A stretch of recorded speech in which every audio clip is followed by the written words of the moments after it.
Russian Marines from the 810th Separate Guards Brigade have successfully thwarted a Ukrainian convoy in the Kursk region, a key area now experiencing heightened conflict. The intervention by the Black Sea Fleet's Sever group of forces has resulted in the destruction of several Ukrainian military vehicles and the capture of multiple enemy units. The enemy always tries to bypass us, either from the right or from the left, because they feel the fire impact head-on. They decided to flank us, but didn't think long before placing 3 men or 2 men as ambushes just at the turns to cover themselves. The result was that they, as they say, walked right into our traps. The Marine Brigade, responding to an encroaching Ukrainian force, neutralized 9 pieces of enemy hardware, including a Stryker, a Kursk, and an HMMWV armored vehicle. Additionally, 2 Stryker armored personnel carriers, a Canadian-made Rochelle Sarv, and a Cougar mine-resistant vehicle were captured along with several Ukrainian soldiers. They started moving very confidently, and we let them come in. We then began to destroy them from the flanks with disposable weapons like RSHG, RPGs, and also 2 of our brave BTR-82S pierced them through with a 30 mm cannon. We let them come right up to 150, 200 meters, almost at point-blank range. The closer the enemy gets to us, the more likely they are to hate artillery, because it will start hitting its own side. Initial Ukrainian attempts to breach Russian positions were met with strong resistance. The Russian Marines, utilizing strategic positioning and rapid response, successfully repelled several direct assaults and managed to disrupt Ukrainian maneuvering efforts. This defensive action allowed the Marines to secure key positions and maintain control over the battlefield. Recent satellite imagery from Planet Labs PBC, analyzed by the Associated Press, reveals ongoing military activities along the same river in response to the Ukrainian incursion. Ukrainian warriors continue the defensive operation in the designated areas of the Kursk region. As of today, our forces control over 1,250 square kilometers of the enemy's territory and 92 settlements. The images show temporary pontoon bridges constructed by Russian forces to replace those destroyed by Ukrainian attacks. One pontoon was observed between Glushkovo and Zvanoy on Saturday, but was absent in subsequent images. Another was seen about 1.8 kilometers east of a previously demolished bridge. The construction of these temporary bridges underscores the logistical adjustments both sides are making in the face of shifting front lines. The destruction and reconstruction of these infrastructure elements highlight the dynamic and rapidly evolving nature of the conflict in the Kursk region. As the situation in Kursk remains fluid, both Russian and Ukrainian forces continue to adapt their strategies. The recent skirmishes and logistical maneuvers reflect the strategic importance of the region and the ongoing intensity of the conflict. In a series of developments that have drawn global attention, Russian state media has portrayed the recent Ukrainian incursion into the Kursk region as part of a broader trap set by the Kremlin, suggesting that President Vladimir Putin is strategically positioned to turn the situation to his advantage. It appears that the enemy is aiming to improve its negotiating positions in the future. Well, what kind of negotiations can we even talk about with people who launch indiscriminate strikes on civilians, on civilian infrastructure, and try to create threats to nuclear energy facilities? What can you talk to them about? Speculation about Ukraine's objectives and the potential outcomes of this daring cross-border operation continues to grow as the conflict enters an increasingly complex phase. Kremlin-aligned outlets, including RIA Novosti and Tsargrad, have emphasized Russia's apparent control over the unfolding situation. RIA Novosti, in an editorial published 1 week after the initial Ukrainian advance, asserted that Russian forces were taking control of the situation. Meanwhile, Tsargrad reported that Ukrainian brigades had fallen into a trap and were now facing heavy losses, a narrative that aligns with Moscow's broader attempts to depict Ukraine's actions as ultimately self-defeating.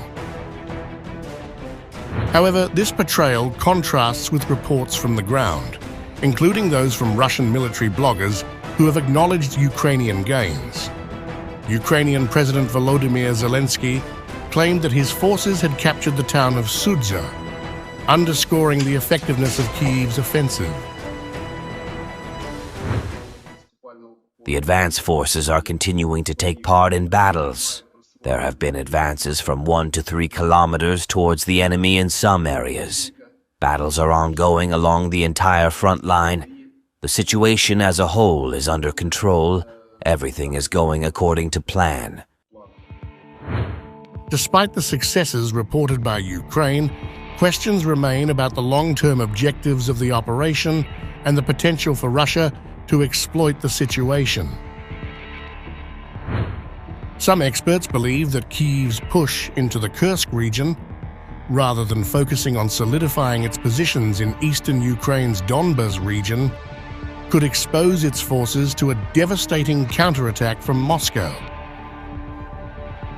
Experts suggest that while Ukraine's immediate gains may be significant, the operation risks overextending its military resources and personnel, an outcome that could play into Putin's hands. The potential for a Russian counteroffensive is further underscored by reports of dwindling Russian troop numbers on the front lines in Ukraine's eastern and southern regions. The high casualty rates have strained Russia's military capacity, prompting the Kremlin to offer increased recruitment bonuses in a bid to bolster its forces. Despite these efforts, the effectiveness of Russia's recruitment drive remains uncertain, leading to speculation that Putin may resort to a broader mobilization by the end of the year. Moscow's narrative that the Kursk incursion is a Western-backed threat to Russia's sovereignty may serve to bolster domestic support for Putin's policies. By framing Ukraine as a proxy of Western aggression, Putin could reinforce the idea that Russia is under siege, galvanizing public sentiment and justifying further military actions, according to military experts. This approach could also be used to strengthen the Kremlin's position on the global stage, particularly in its ongoing confrontation with NATO and the West. There is already a response from Russian citizens. This is unanimous support for everyone who is in trouble, support for the army, and an increase, which is very important, an increase in the number of people willing to join our men, the fighters who heroically defend Russia with weapons in their hands. The number of those willing to sign contracts with the Ministry of Defense has increased in recent days. The possibility of a widespread mobilization aligns with Putin's broader strategic goals, which include maintaining control over Russia's narrative and reinforcing the country's military capabilities. Some experts suggest that this move could also be presented to the Russian public as a necessary measure to protect the nation from foreign threats, particularly in light of the ongoing conflict in Ukraine. As the situation in Kursk continues to develop, the long-term implications for both Russia and Ukraine remain uncertain. While Kyiv's forces have demonstrated their ability to challenge Russian positions, the question of whether this incursion will lead to a decisive strategic advantage or a costly overextension looms large. For Putin, the operation presents an opportunity to consolidate his power and potentially shift the momentum of the conflict in Russia's favor. In the meantime, President Zelenskyy has hailed the achievements of his forces in the Kursk region, emphasizing the damage inflicted on Russian logistics and military capabilities.